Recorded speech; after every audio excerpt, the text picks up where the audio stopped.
Good morning.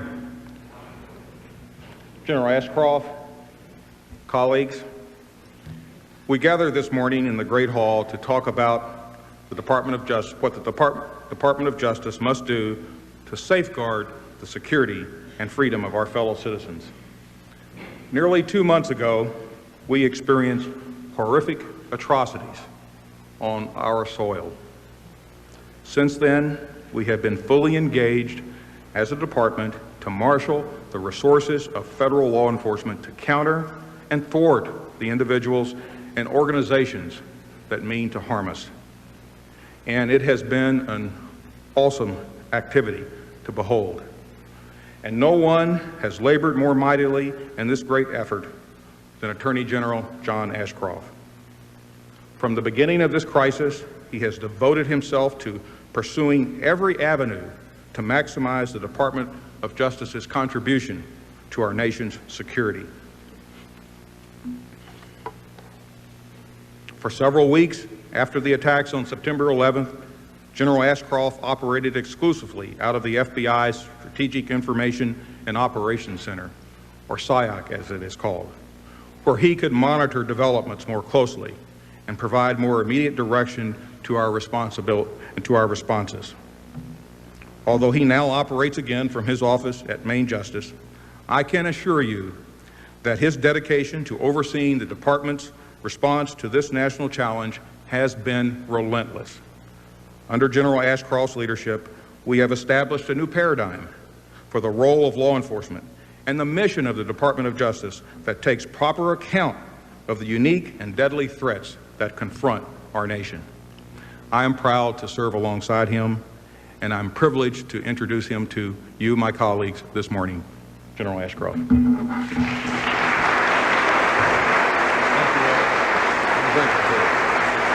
you.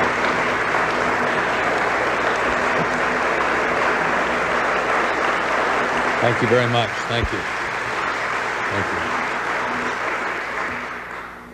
Thank you, Deputy Attorney General Thompson. I want to take this opportunity in front of this unprecedented audience to thank you, and I do it in front of people who have dedicated themselves to service.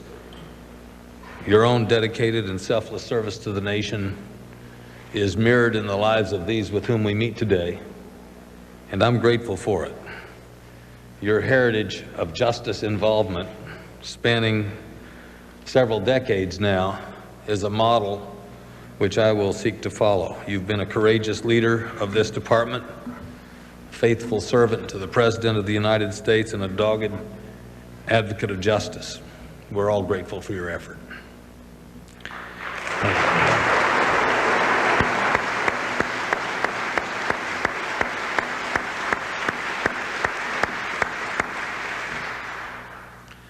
I took it as a sign that we are making the difficult adjustments necessary for living with the threat of terrorism when Saturday Night Live decided to parody one of my press conferences this weekend.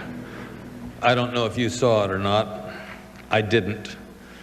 But I'm told I was portrayed as urging Americans to go about their normal lives by doing everyday things like, quote, going to the gas mask store, accepting new realities, it is said, begins with laughter. Well, just as the American people have had to accept new challenges, I must now accept that Darrell Hammond does a reasonably accurate impression of me. I stand in awe here in this great hall, aware of our predecessors who have dedicated themselves to the pursuit of justice. We build on their heritage, the men and women who were the trust busters of the 20th century, who safeguarded our nation's internal security from fascists and communists, who declared a legal war on organized crime, the mafia bosses and corrupt political machines, and who crusaded for every American's equality and civil rights. Their victories built the foundation upon which we now stand. They help to secure the liberties we must now safeguard from terrorism. The Justice Department today may be more complex, but our mission must be just as clear as it was for our predecessors.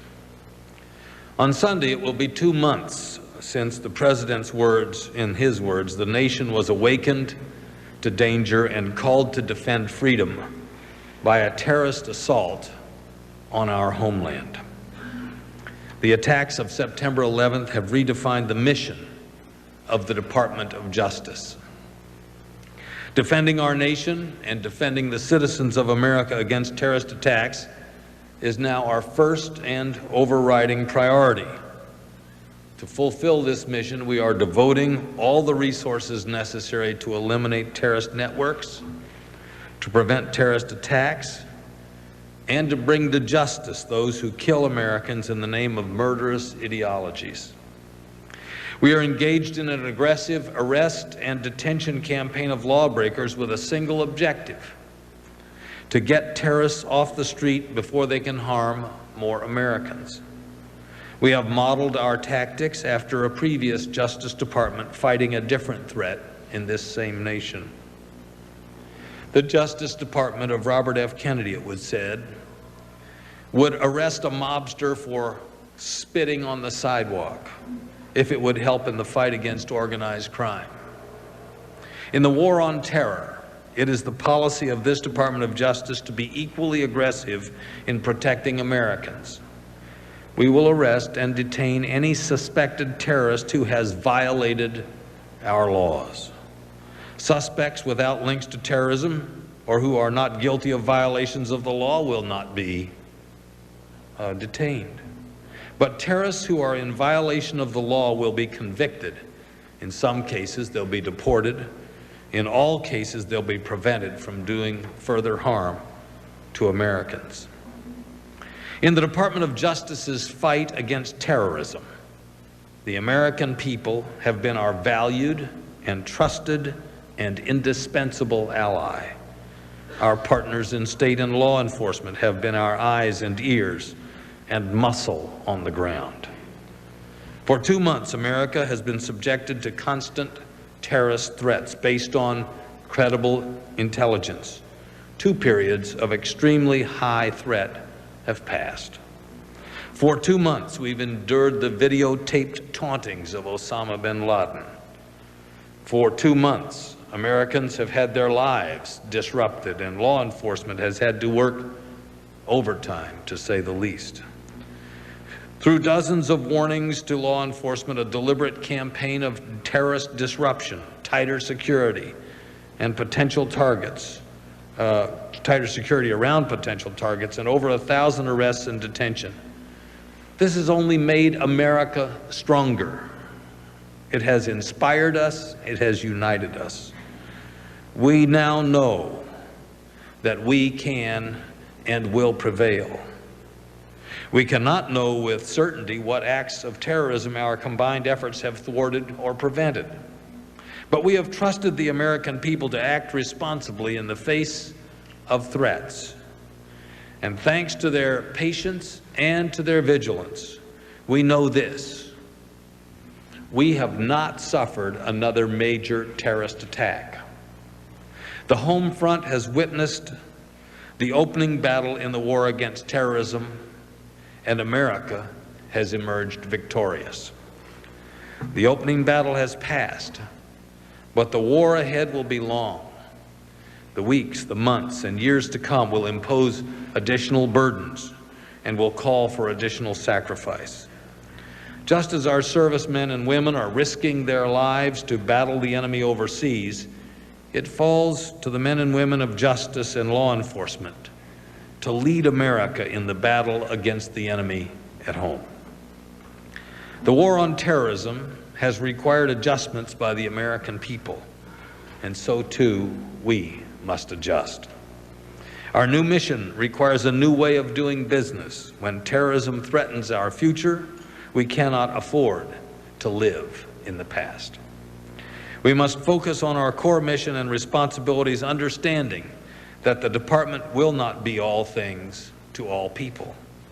We cannot do everything we once did because lives now depend on us doing a few things very well. We must strive to maximize our potential even as we recognize our limitations. The men and women of the Justice Department are the finest legal minds and law enforcement officers in the world.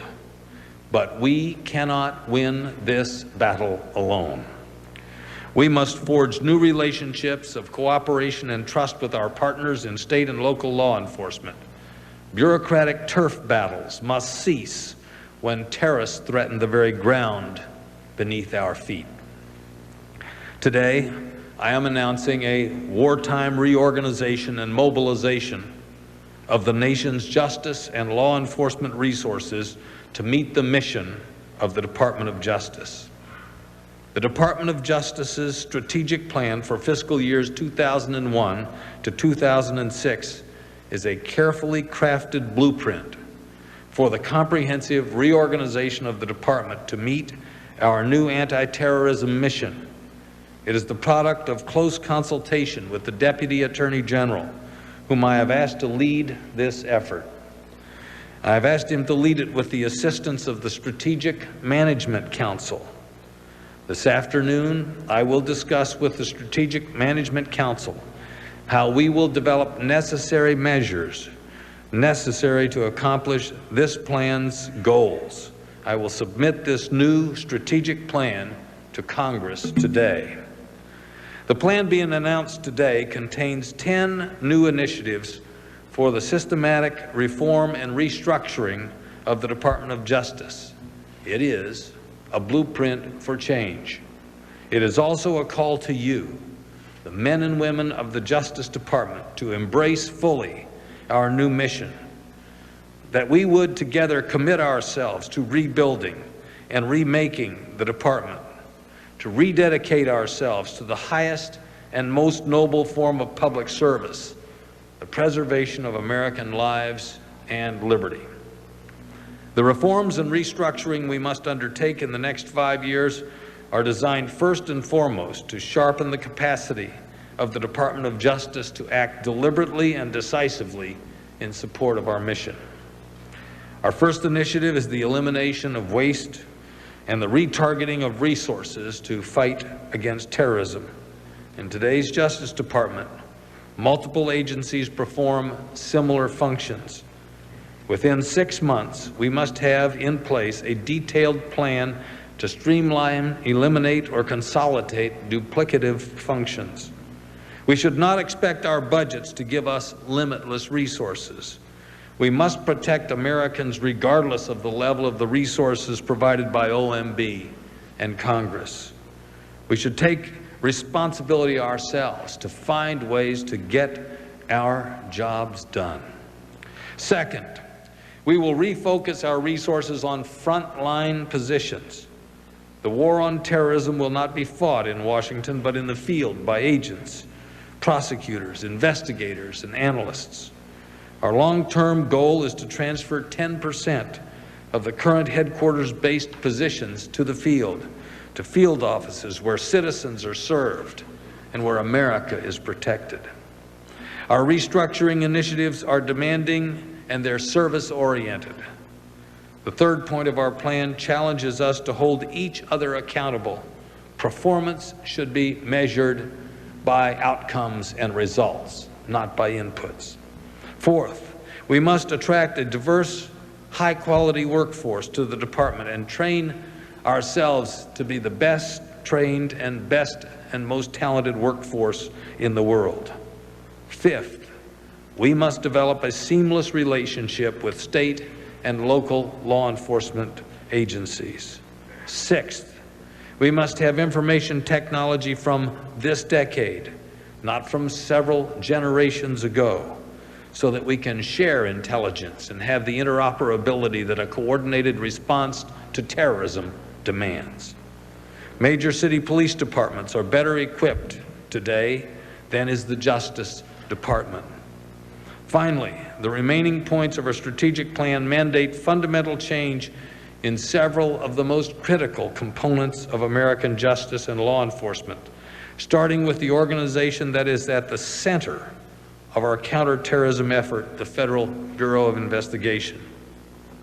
In its history, the FBI has been many things: the protector of our institutions when they were under assault from organized crime, the keeper of our security when it was threatened by international espionage, and the defender of our civil rights when they were denied to some Americans on the basis of their race, color, or creed. Today, the American people call upon the Federal Bureau of Investigation to put prevention of terrorism at the center of its law enforcement and national security efforts. Since September the 11th, Director Mueller has been engaged in a thorough review of the FBI, its management, its organization. Under the plan being announced today, the Strategic Management Council will develop and implement a series of reforms to and with the FBI. We expect preliminary recommendations for reform by the end of this year. Our strategic plan also restructures the Immigration and Naturalization Service, consistent with the President's goal of separating the function of serving and the function of enforcing. Of course, we have the responsibility to protect the borders of the United States as well.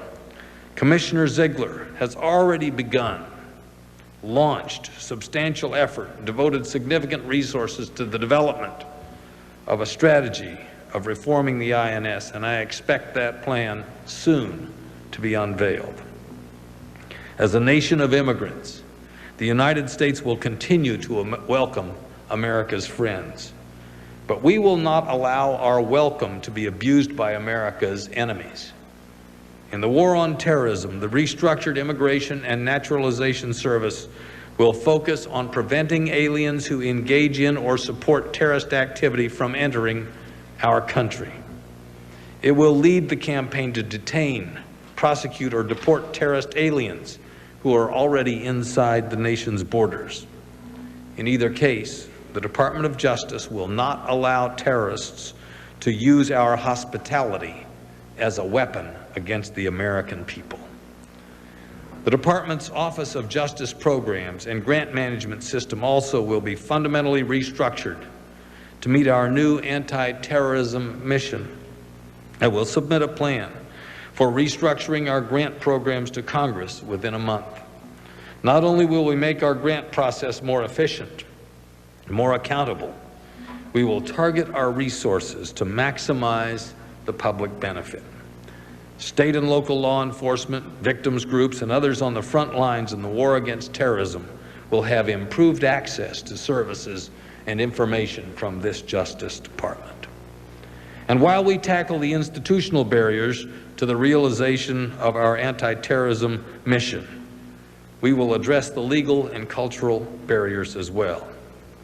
In his remarks, Deputy Attorney General Thompson will describe the actions we are taking today to implement new tools passed by Congress in the USA Patriot Act. This landmark anti-terrorism legislation contains provisions that begin to break down the barriers to information sharing, to communication and cooperation between and within the intelligence and law enforcement communities. Today, I am issuing a series of directives to the Department of Justice component heads, requesting that they review information in their possession that may now be shared with other federal agencies, and to do so where appropriate. I have also directed that components assess their intelligence analysis capabilities, improve those analysis capabilities where necessary, and coordinate their efforts with other affected federal agencies and with state and local law enforcement officials. In this war on terror, information sharing and cooperation are critical to our strategic mission and to our victory. Terrorists live in the shadows, under the cover of darkness.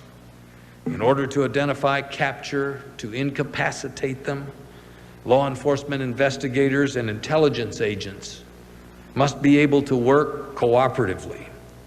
Under our new anti-terrorism mandate, there will be maximum dissemination to the fullest extent permitted by law of appropriate terrorist-related information to all federal officials engaged in the common fight against terrorism. Such dissemination will occur regardless of whether the source of information is a criminal investigation or a counterintelligence investigation. The Department of Justice is fully committed to breaking down the bureaucratic and cultural barriers that prevent meaningful coordination and cooperation between criminal law enforcement and the counterintelligence operations, both within the department and between the department and other federal intelligence agencies. In just a short time, 2 months on Sunday, the men and women of American justice and law enforcement have risen once again to answer the call to duty. I thank you. The nation thanks you for the sacrifices that you have made and for your willingness to defend freedom with the law. Like the men and women of World War II, the greatest generation, your sacrifice and that of your families is a testimony to the American spirit, a quiet but determined show of faith in the rightness of our cause, the endurance of freedom, and the certainty of justice. At the conclusion of World War II came the reckoning at Nuremberg. Former Attorney General and Supreme Court Justice Robert Jackson led the prosecution of 21 Nazi defendants for crimes against their countrymen, against their neighbors, indeed crimes against humanity. All pleaded not guilty. Some claimed that they were merely following orders. Others disputed the jurisdiction of the court. But Jackson successfully argued their guilt with a sense of urgency born of a civilization threatened by a new force of evil. Quote, "The wrongs which we seek to condemn and punish have been so calculated, so malignant, and so devastating," said Jackson, "that civilization cannot tolerate their being ignored because it cannot survive their being repeated. It is now, as it was then, a calculated, malignant, and devastating evil has arisen in the world. Civilization cannot ignore the wrongs that have been done. America will not tolerate their being repeated. Justice has a new mission, a new calling against an old evil. I thank you for your hard work. I thank you for your leadership. God bless the United States of America."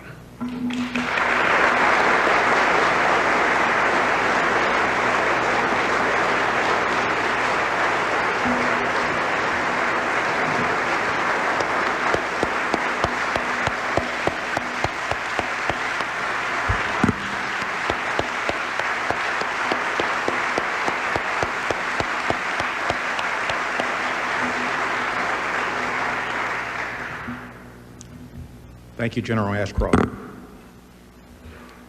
As the General said, we stand at a critical juncture in the life of our nation and this department. The threat of international terrorism that we confront today is unlike any challenge we have faced in our history. And I might add, it's unlike any challenge that all of us in this room have faced in our personal and professional lives. I'm sure that you would agree with me that all of us, from General Ashcroft to the person who works in our mailroom, all of us have never worked on or for a cause as righteous as we are working on now in our fight against terrorism on behalf of our fellow citizens. Terrorism poses a challenge both to our national security and to our criminal justice system. America's response to terrorism must therefore deploy the full resources of the national security and criminal justice communities. We must tear down the bureaucratic walls that separate component from component and department from department. We must instill a new culture of cooperation, and we must be guided by shared objectives, not parochial organizational interest. As the Attorney General has emphasized, we in the Department of Justice must focus our efforts on preventing terrorists from committing additional atrocities, not simply on investigating and prosecuting crimes once they have been committed. Our overriding priority is to ensure that all necessary and appropriate steps are taken to protect our fellow citizens, to prevent further attacks, and to disrupt terrorist cells before they can do more harm, even if it means potentially compromising a criminal prosecution or civil case. Although we are facing unprecedented challenges, I am confident that America and the Department of Justice are more than equal to them. The recently enacted U.S Patriot Act, which the President signed into law on October 26, arms us with new and vital weapons in our war on terror. These new weapons will enable us to coordinate with other federal agencies in our common quest to neutralize terrorists before they strike again. One of the Act's most important features is that it breaks down barriers that have historically prevented the intelligence and law enforcement communities from sharing information with each other that could be critical to preventing terrorist attacks. Before the Act was passed, federal law restricted prosecutors' ability to share with the intelligence community information obtained in grand jury testimony or from a criminal wiretap. Evidence about an impending terrorist threat that was presented to the grand jury, for instance, could not be shared with the CIA.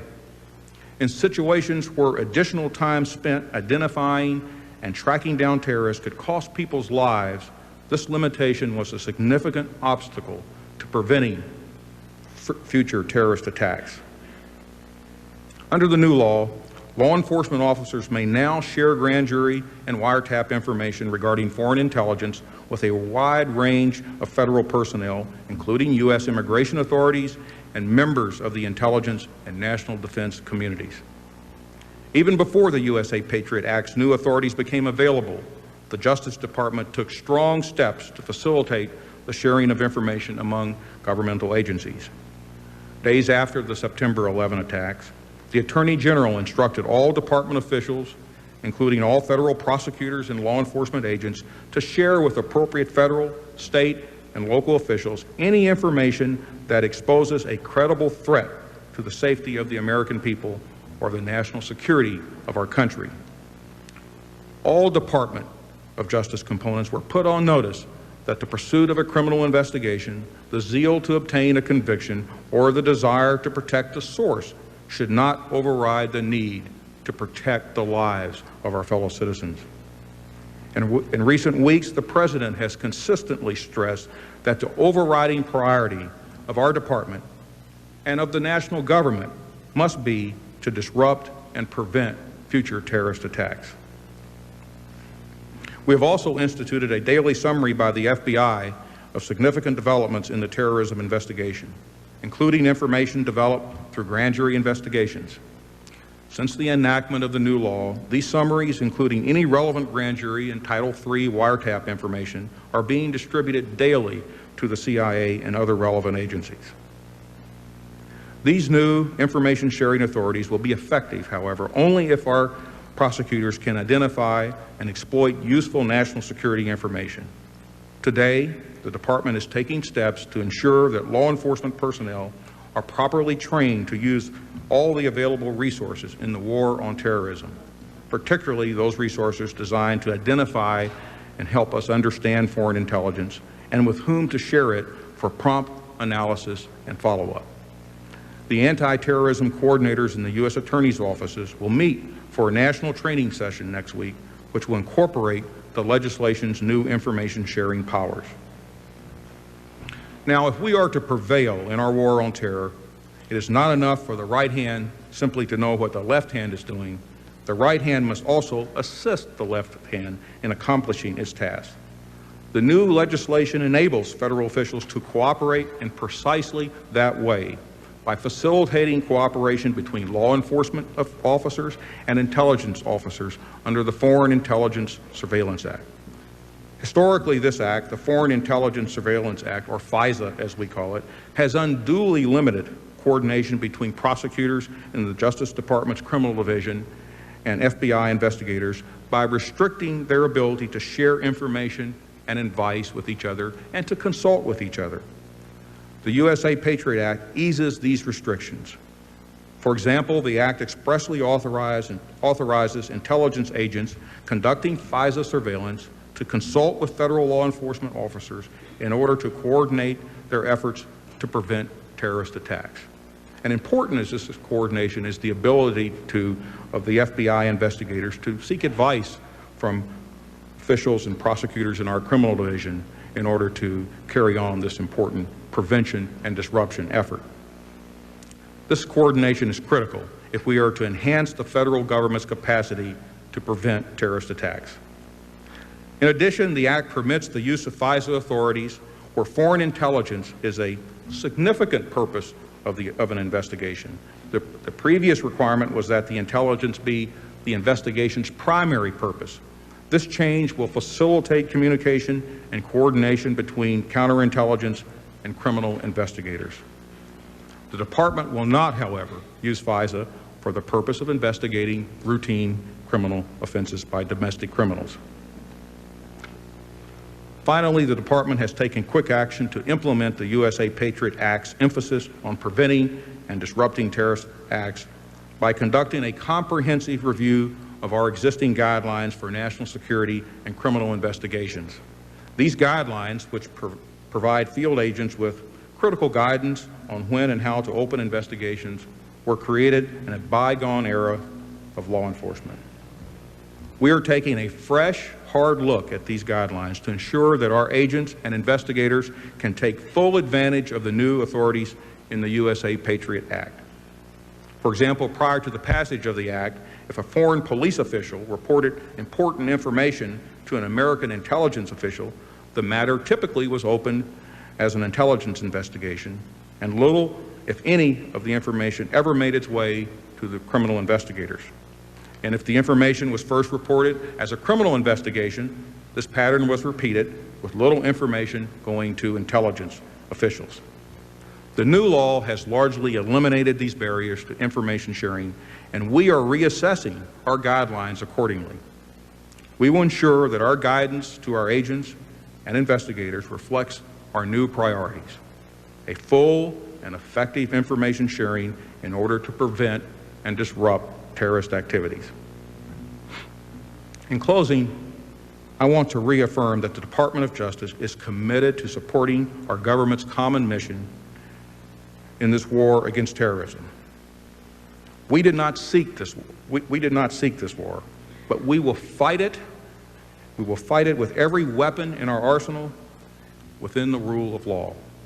There will be maximum sharing to the fullest extent permitted by law of terrorist-related information with all federal officials engaged in our joint fight against terrorism. We will break down, as the Attorney General said, the bureaucratic and cultural barriers that prevent meaningful cooperation between Justice Department and federal intelligence agencies, as well as within our department itself. And we will devote every resource to frustrating the plans of the terrorist before they can claim another innocent American life. I know we can count on each of you to commit yourself fully to this important and critical, and as I said, even righteous effort. I look forward to working with you, and thank you so much for your attention this morning.